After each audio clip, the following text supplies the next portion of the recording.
Tangis ibu Brigadir J pecah di pengadilan, emosional dengar langsung Ferdy Sambo divonis hukuman mati. Menjatuhkan pidana kepada terdakwa tersebut oleh karena itu dengan pidana mati. Rosti Simajuntak, Ibunda Nofriansah Yosua Huta Barat atau Brigadir J, hadir langsung di Pengadilan Negeri Jakarta Selatan mendengarkan vonis terdakwa pembunuh anaknya pada Senin 13 Februari hari ini.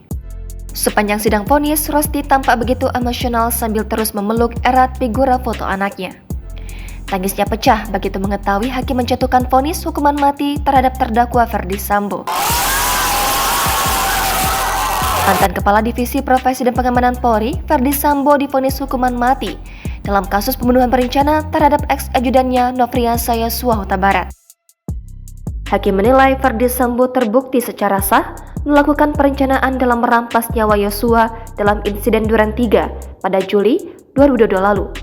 Mengadili menyatakan terdakwa Ferdy Sambo SH SIK MH telah terbukti secara sah dan meyakinkan bersalah melakukan tindak pidana turut serta melakukan pembunuhan berencana dan tanpa hak melakukan tindakan yang berakibat sistem elektronik tidak bekerja sebagaimana mestinya yang dilakukan secara bersama-sama. Menjatuhkan pidana kepada terdakwa tersebut oleh karena itu dengan pidana mati.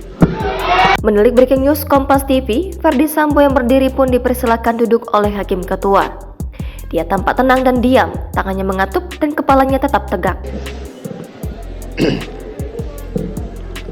Mantan Kadif Propam itu sempat menggerakkan kakinya, tetapi tetap fokus mendengarkan pernyataan dari hakim.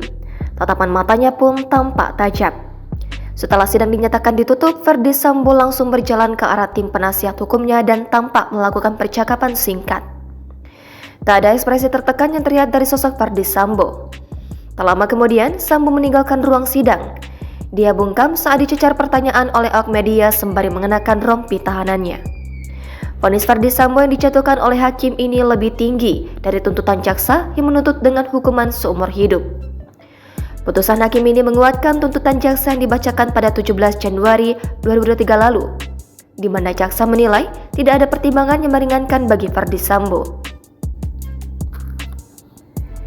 Seperti diberitakan sebelumnya, beberapa pekan lalu, jaksa penuntut umum menuntut Ferdy Sambo dengan pidana penjara seumur hidup. Sementara itu, Richard Eliezer dituntut penjara selama 12 tahun.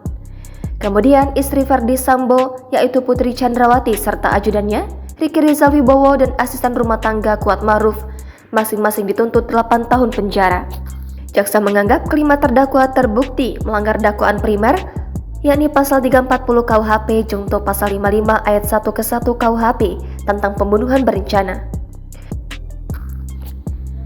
Selain itu, Ferdy Sambo juga dianggap terbukti melanggar dakwaan kedua pertama primer yakni pasal 49 junto pasal 33 Undang-Undang Nomor 19 Tahun 2016 tentang perubahan atas Undang-Undang Nomor 11 Tahun 2008 tentang informasi dan transaksi elektronik junto pasal 55 ayat 1 ke 1 KUHP. Dalam kasus ini, hanya Richard yang dilindungi oleh Lembaga Perlindungan Saksi dan Korban. LPSK juga mengajukan permohonan supaya Richard dipertimbangkan sebagai saksi pelaku karena pengakuannya membongkar skenario di balik kasus itu. Peristiwa pembunuhan Yosua disebut terjadi setelah cerita Putri Chandrawati yang mengaku dilecehkan Yosua di Magelang. Kemudian, Ferdy Sambo marah dan merencanakan pembunuhan terhadap Yosua yang melibatkan Richard Eliezer, Riki Rizal, dan Kuat Ma'ruf. Akhirnya, Yosua tewas di rumah dinas Sambo di Kompleks Polri Duren 3, Jakarta Selatan pada 8 Juli lalu. Jangan lupa subscribe, share, komen, dan like ya.